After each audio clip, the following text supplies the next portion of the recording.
हाँ तो दोस्तों, अल्ट्राटेक सीमेंट का जो स्टॉक है वो अपने ऑल टाइम हाई से मोर देन 25% गिर चुका है। तो ऐसे में आपने क्या करना चाहिए, तो उसके बारे में हम इस वीडियो में बात करेंगे और जानेंगे कि आपको अल्ट्राटेक सीमेंट में इन्वेस्ट करना चाहिए या नहीं। चलिए शुरू करते हैं। तो देखिए, सबसे पहले आपको पता होना चाहिए कि ये जो स्टॉक है निफ्टी 50 का पार्ट है, और अगर हम निफ्टी 50 की बात करेंगे तो वो हार्डली अपने ऑल टाइम हाई से 10% गिरा है, लेकिन अल्ट्राटेक सीमेंट हमें 52 वीक लो पे ट्रेड होता हुआ नजर आ रहा है और अराउंड 27% ये स्टॉक गिरा है। तो अब ये क्यों गिरा है? तो देखिए, आज अगर हम बात करेंगे तो पिछले एक दो दिन से यहाँ पे जो दो तीन ग्लोबल ब्रोकरेज फर्म है तो उनकी रिपोर्ट यहाँ पे आई है।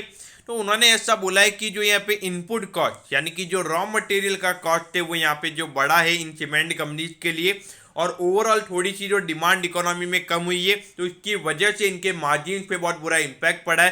तो थोड़े ये जो पूरा फिनेंशियल ईयर है तो यहाँ पे उनके जो एस्टिमेशन थे तो एस्टिमेशन के कंपैरिजन में यहाँ पे 10 से 15% से नेट प्रॉफिट का नंबर कम आ सकता है।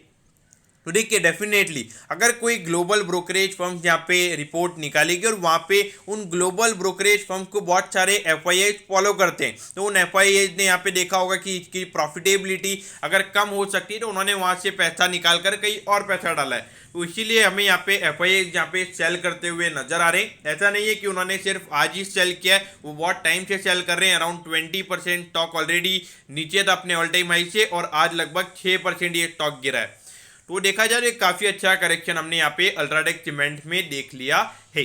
तो देखिए, ऑल ओवर अगर हम देखेंगे तो ये जो इनपुट कॉस्ट वाला ये जो पार्ट है यानी कि जो रॉ मटेरियल कॉस्ट वाला पार्ट है ये टेम्पररी हमें नजर आता है। तो देखिए, ऑल ओवर अगर हम देखेंगे चाहे पेंट के प्राइसेस हो या किसी और के प्राइसेस, तो इन सब के प्राइसेस बढ़े हैं। ऐसा नहीं है कि सिर्फ सीमेंट के प्राइसेस बढ़े। तो ये जो प्राइसेस कितना इजीली आप कंज्यूमर्स को पास ऑन कर सकते हो वो देखना जरूरी रहेगा। तो देखिए, अल्ट्राटेक सीमेंट एक डोमिनेंट प्लेयर हमें सीमेंट इंडस्ट्री में नजर आता है, और जिस तरीके के नए रिनोवेशन यहाँ पे इंडिया में हो रहे हैं, नए कंस्ट्रक्शन हो रहे हैं, उसके अलावा जो इंफ्रास्ट्रक्चर का गवर्नमेंट का फोकस हमें नजर आता है, तो बिना सीमेंट के आप इंफ्रास्ट्रक्चर डेवलप नहीं कर सकते। तो वहां पर एक डोमिनेंट प्लेयर हमें अल्ट्राटेक सीमेंट नजर आता है। तो ऐसा नहीं है कि यहाँ पे कुछ फंडामेंटल्स में गलत हुआ, एक टेम्पररी शॉर्ट टर्म प्रॉब्लम की वजह से मार्केट स्टॉक को पनिश करता हुआ नजर आ रहा है।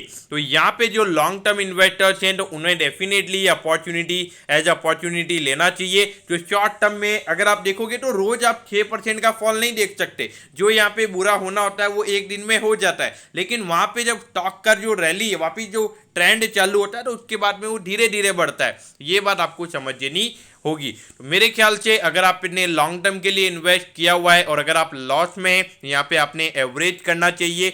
उसके अलावा अगर आपने शॉर्ट टर्म के लिए बाय किया हो तो शॉर्ट टर्म के लिए मेरे ख्याल से यहाँ पे थोड़ा रिस्पॉन्स देना गलत हो सकता है, क्योंकि सेलिंग प्रेशर काफ़ी ज़्यादा देखने को मिल रहा है। इतनी कोई बाइंग हमें देखने को नहीं मिल रही है। तो तब जब तक ये प्राइस सस्टेन नहीं हो जाता, ये फ्री फॉल खत्म नहीं हो जाता, तो तब तक आपने शॉर्ट टर्म के लिए अवॉइड ही करना चाहिए। तो दोस्तों, मैं होप करता हूं कि अल्ट्राटेक सीमेंट का स्टॉक क्यों गिर रहा है ये आपको अच्छे समझ में आ गया होगा, और आपने क्या करना चाहिए ये भी आपको अच्छे समझ में आ गया होगा। ओके दोस्तों, thank you, have a nice day.